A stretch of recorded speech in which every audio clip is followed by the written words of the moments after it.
பானியரை மக்களே, உங்கள் அனைவரையும் நம் ஆண்டவராகிய இயேசு கிறிஸ்துவின் நாமத்தினால் வாழ்த்துகிறேன். இன்று ஒரு வருட திருவிவிலிய வாசிப்பு திட்டத்தின் முதல் நாள். இன்று நாம் வாசிக்க இருக்கிற இறை வார்த்தைகள் தொடக்க நூல் அதிகாரம் 1 முதல் 3 வரை. தொடக்க நூலில் இந்த உலகத்தின் தொடக்கமும் ஆண்டவருடைய படைப்புகளின் தொடக்கமும் மனித வாழ்வின் தொடக்கமும் அடங்கியிருக்கிறது. மேலும் உலகமும் மனிதனும் எப்படி உருவாக்கப்பட்டார்கள், மனிதன் எவ்வாறு பாவத்தில் விழுந்தான் என்று கூறப்பட்டுள்ளது. தொடக்க நூல் முதல் அதிகாரம் படைப்பின் மகிமையை பற்றி நமக்கு கூறுகிறது. ஆரம்பத்தில் தேவன் வானத்தையும் பூமியையும் படைத்தார்.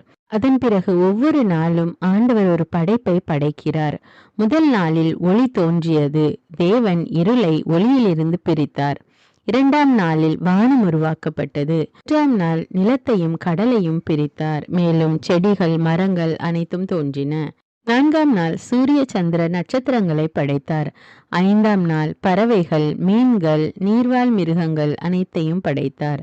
ஆறாம் நாளில் காட்டு விலங்குகள், கால்நடைகள், ஊர்வன யாவற்றையும் படைத்தார். கடைசியாக மனிதனையும் படைத்தார். அனைத்தையும் படைத்த பிறகு ஆண்டவர் அவற்றை நல்லது என கண்டார்.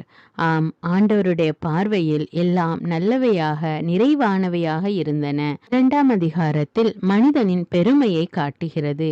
ஆண்டவர் மனிதனை மண்ணிலிருந்து படைத்து அவனுக்குள் தன்னுடைய உயிர் மூச்சை ஊதி அவனுக்கு உயிர் கொடுத்தார். அவர் மனிதனை தன்னுடைய சாயலில் படைத்தார். அதன் பிறகு ஏதேன் தோட்டத்தை உருவாக்கினார்.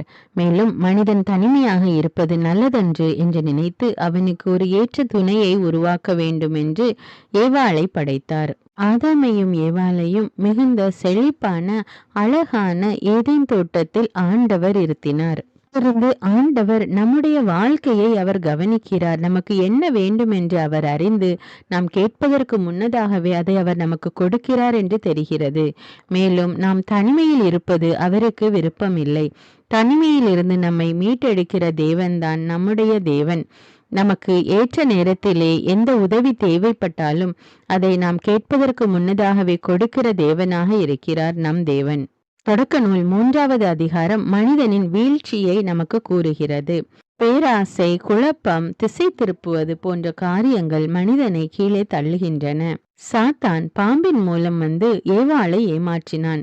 இந்த பழத்தை தின்றால் தேவனை போல நீங்களும் அறிவுள்ளவர்களாகி விடுவீர்கள் என்று கூறினான். அவளோ அந்த பழத்தை பார்த்து அது அழகாக இருந்தது, சாப்பிட நன்றாய் இருந்தது, அறிவை தருவது போல இருந்தது என்றெல்லாம் நினைத்து அவள் சாப்பிட்டாள்.